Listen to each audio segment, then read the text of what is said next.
Alors, le moment que vous attendiez tous, c'est-à-dire celui des tomates qui arrivent enfin sur les parcelles. Alors, les premières tomates qui seront disponibles, qui seront prêtes à être récoltées, c'est celles dans les communs, donc sur les parcelles côté Love, la zone bleue et verte, parce que c'est celles qu'on a plantées en premier. Celles sur vos parcelles à vous, elles sont en train de grandir, elles sont en cours, elles vont bientôt arriver, mais patience. Je sais que ça vous paraît bizarre d'attendre les tomates mûres fin juillet, alors qu'on les voit en magasin déjà. D'habitude on les voit même toute l'année et en général les tomates sont associées à l'été, donc on s'imagine déjà que depuis juin les tomates devraient être récoltables. En fait pas vraiment, les tomates c'est quand même un fruit qui prend du temps à mûrir, qui a besoin de se gorger de soleil, de beaucoup de chaleur. Donc chez nous elles viennent naturellement que faire fin juillet, début août. Et c'est le cycle naturel d'une tomate quand on est à Paris ou à Bruxelles. Dans les magasins, en fait, c'est juste qu'elles ont été semées et plantées sous serre. Je pense que c'est 80% de la culture de tomate que vous avez, même peut-être 90%, qui est cultivée sous serre et qui se retrouve dans vos magasins. La culture de tomate en pleine terre et qui n'a pas aucune étape de sa vie sous serre, ça n'existe quasiment plus dans les produits que vous allez trouver au supermarché. Donc c'est pour ça que ça prend un peu plus de temps sur vos parcelles, mais je vous assure qu'elles ont un goût incroyable. Rien à voir avec ce que vous pouvez trouver. Donc, alors on va commencer un petit peu avec les tomates côté Love, parce que vous avez plusieurs variétés. Donc celles-ci, elles sont super faciles à reconnaître, elles sont très très grandes, c'est des tomates qu'on dit indéterminées, donc en fait elles ne s'arrêtent pas de grandir. Les premières tomates qui vont être récoltables, c'est celles qui sont en bas. Donc en fait de la tomate c'est facile, les plus anciennes c'est en bas, et plus vous montez en haut de la tomate, plus vous allez avoir les grappes les plus jeunes avec les petites tomates. Donc commencez à regarder plutôt en bas du plan.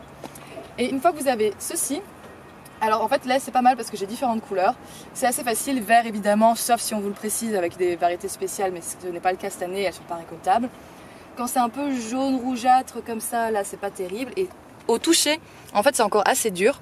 Ce qui est bien, c'est quand vous avez une belle couleur rouge et qu'en fait quand vous tirez dessus, très délicatement, sans forcer, elle va tomber toute seule. Et encore, je pense qu'elle aurait encore pu attendre 1 ou 2 jours de plus pour se gorger un peu plus de sucre et de soleil. Enfin de soleil et donc de sucre.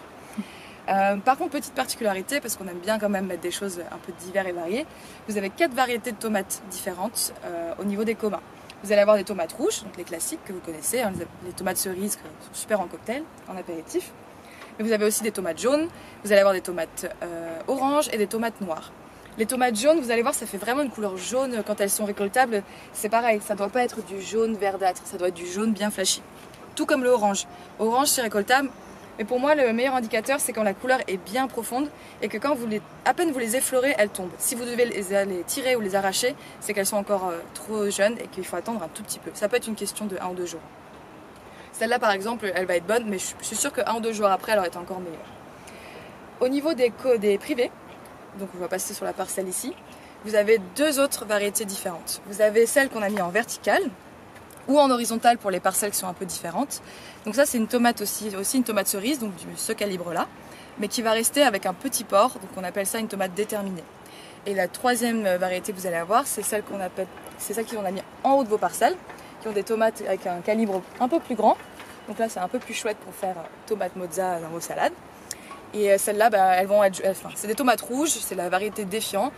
Donc attendez qu'elles soient bien rouges avant de les récolter. Comme on les a plantées un peu plus tard, il faudra encore attendre 1 ou 2 semaines avant qu'elles soient bonnes. Mais elles sont en cours de route et j'ai assez confiance.